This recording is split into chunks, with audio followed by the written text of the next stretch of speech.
it's good to see it. Because you never really get to see it. Yeah. I guess unless you're in the US, maybe. Yeah, I mean, I get to see it quite often. I guess so. Yes, in the US. I hadn't thought about that. Yeah. And I've done quite a few actors, and that, so we get to you're always watching the next movie to see how they smile. Oh, right. But yeah, that's the most rewarding part is seeing that. So this was the third time I had veneers done, and it was going to be the third and final time because I just couldn't go through it all over again. Yeah. And I definitely needed it to be like perfect because it's going to last forever, like, or as long as it can last. And I'm so glad that these exactly match all of my expectations. This is what I was really hoping for with the very first set, and then with the second set, but now I've actually managed to get there, so third time the charm. Yeah. And I'm glad that got that input, and that knowledge, because you're kind of blind when you're sort of trying to get veneers. You know what I mean? When you're new to the process, you don't know how they're made or what they're going to come out as, and you're putting a lot of confidence and trust into the dentist who's making them, and the lab who's ultimately making them. And I just feel like the UK lab, so yeah, I'm glad we found this alternative. Yeah, I'm glad. In the US with you. Yeah, good.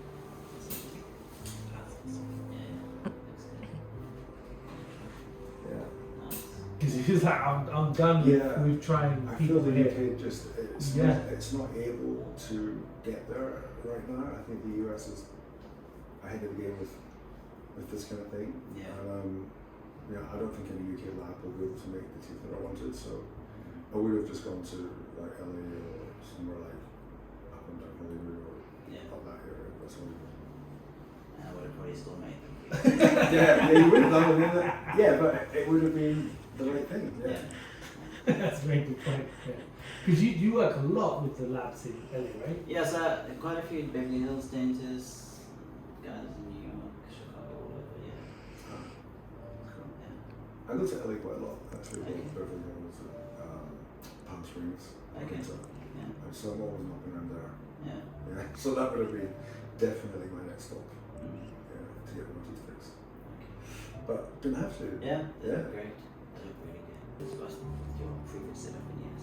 Whenever I get a case with these veneers like that, then I want to make sure that these are extra natural and special, because like those veneers before, you shouldn't. No one should have veneers like that. So so it just. It's like I said, like when you're the patient, you're kind of naive to. And you have no control, no artistic control over what's going to come out, and you're just at the mercy of the lab. And the labs here weren't able to achieve what I was looking for. And I was just twice disappointed by it. So, one of the reasons some people might be happy with them, but I wasn't. Nah, they weren't good enough. The ones that you had before were Emacs. Okay.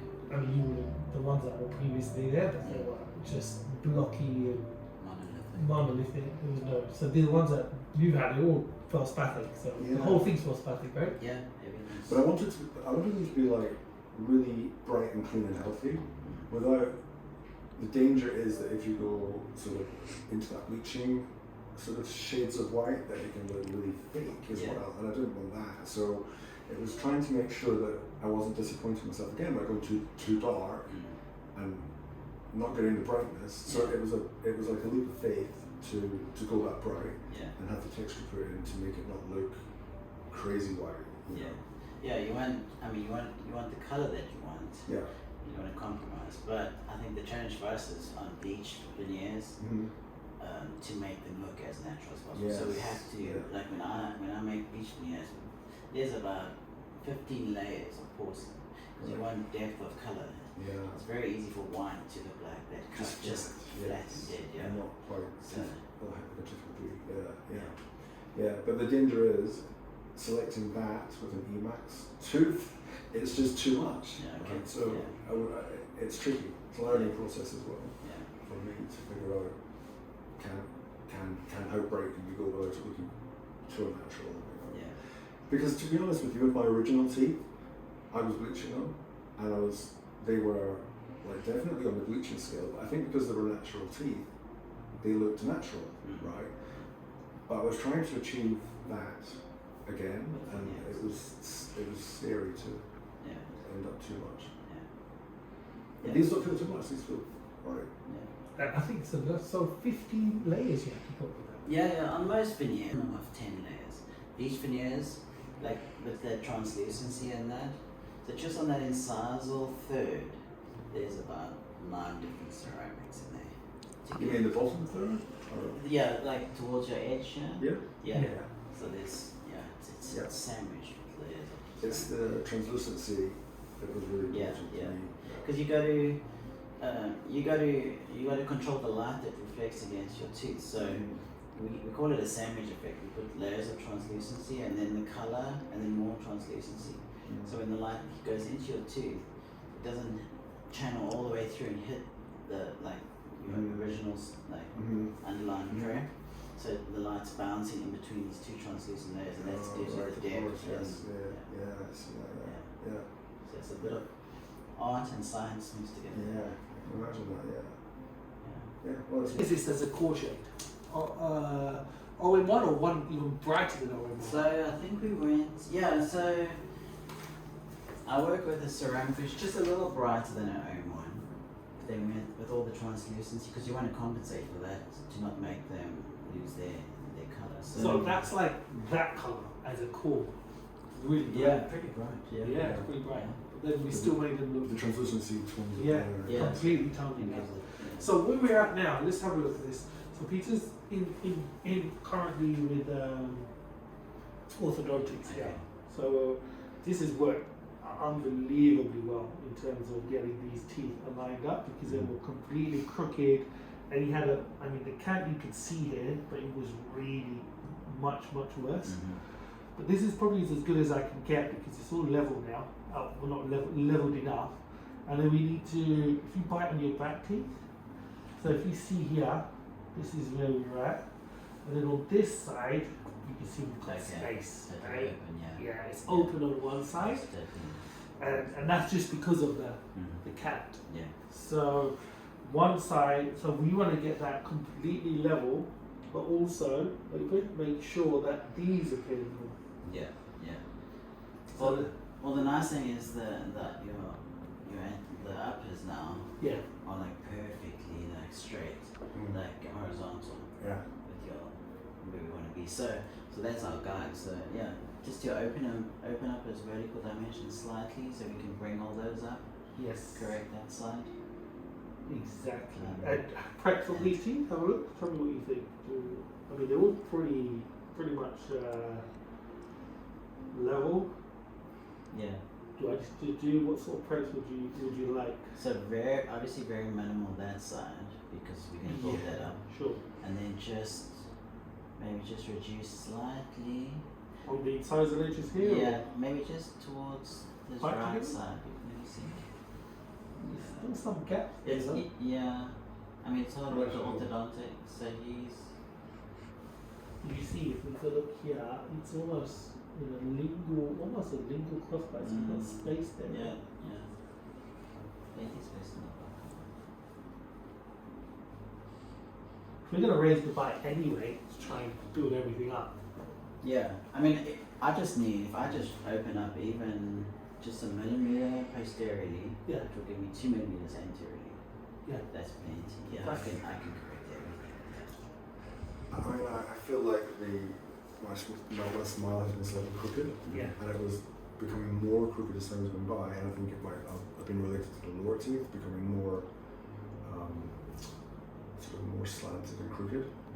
So what I noticed is with this lower brace, it seems to have corrected the asymmetry of this smile a lot, but not entirely. And I don't know how much more can be corrected with lower veneers. Yeah. Is building this up and compensating for it and to create better symmetry? Yeah, so you currently running a little bit to the side, and then obviously you're dropping down. So with the veneers, I can straighten you up, no problem. Right. So just give me this one, So like your uppers, so I can compensate and correct them so they match like perfectly with the uppers. But I think we're at the point. What the question that Peter's asking? Do you think? I mean, this is more a question for me as well. This is probably as far as I can go with the orthodontics. Yeah. I mean, for where you are at the moment, for me to do that final correction with the veneers, you've corrected enough. Yeah. I mean, it's just like if you come to do minimal prepping or just adjusting, like so you just adjust, say, a little bit on his distals. Yes. On this side, so I can Correct. move The that way. Yeah. And a little on the mesial. Actually, just on that one. That one's pretty straight. Sure. And then just reducing those slightly, maybe just for size, proportion wise. Yeah. But that's it. Yeah, that's what we need. The posterior is no problem. Yes. Yeah. But will all of this help to create a more symmetrical smile? Because I feel there's asymmetry in the smile, and that one side rises up higher than the other. Yeah. Will building up and adjusting the bottom create the top? So when I'm going to live with this now. Yeah, the top is, I mean, it's fixed on your maxilla, so we can't change that. Right. So it's only your lower jaw we can correct.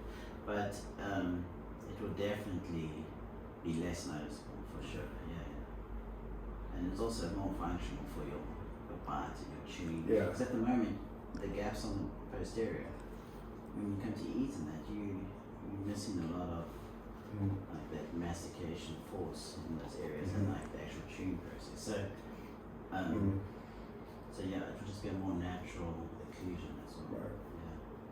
Because I mean, your occlusion and the function is equally as important as the aesthetic. So we have to get that correct. Yeah. So I mean, at one point I was thinking, I'll improve with this wire brace. Let's keep it in because if it's all going the right direction, then let's keep widening the arch on the lower. So but obviously it will. I'm not. It's not going to go anymore.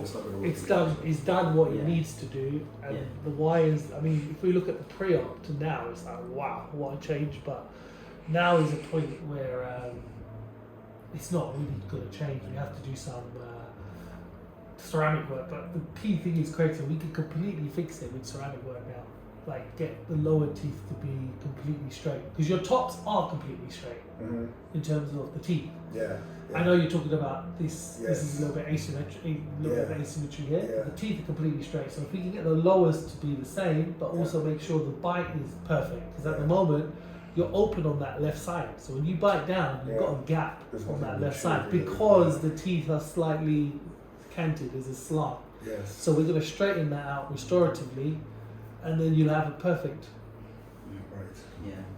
That shouldn't be too and difficult. That with a wire behind? Yeah, just to stop the top, the lower ones from moving. I don't want any moving ever again. No, but the thing is, if they're all stable, we get the occlusion stable, they shouldn't move anyway because you've got stability.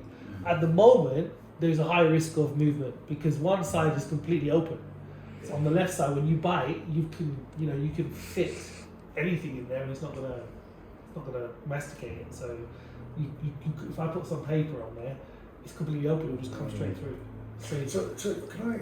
There's something that's sort of been on my mind about how the bite might actually be, because it might be corrected fully, like with your work. Yeah. But going forward, say 2 or 3 years down the line, and I need a cavity filled, like a filling, and they put their filling in. Is that going to potentially throw the bite off again? Just depending on how well they do or is that not a possibility? I mean, if I've often wondered how much does having a cavity filled throw your bite off, potentially. It depends how poorly or well it's done.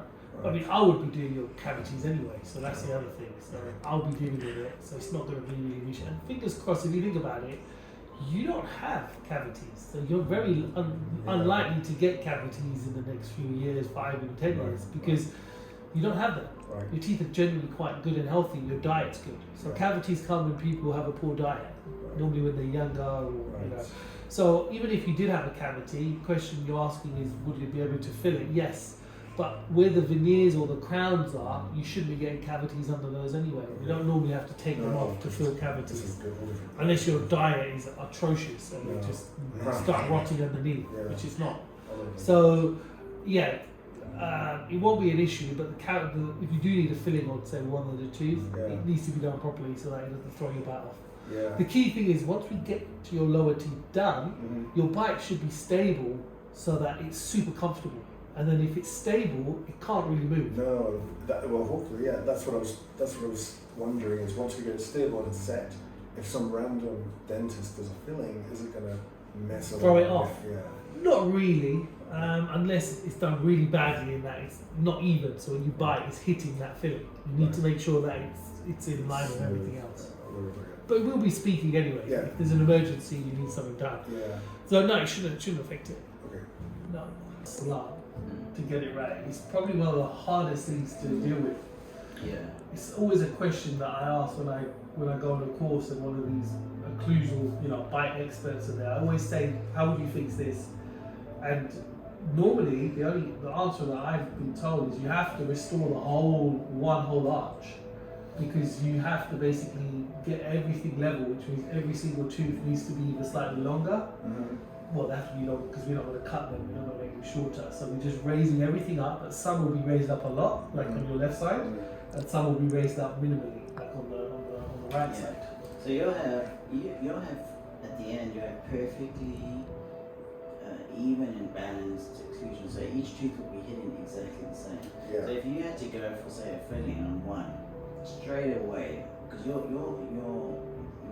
jaw programs very quickly gets used to a change in position. So So if you had that individual tooth, straight away you would notice it. You would feel one tooth slap. it's hard too because you'll be so balanced before you have it done. So so you'll get that corrected. Yeah. No, it should be great.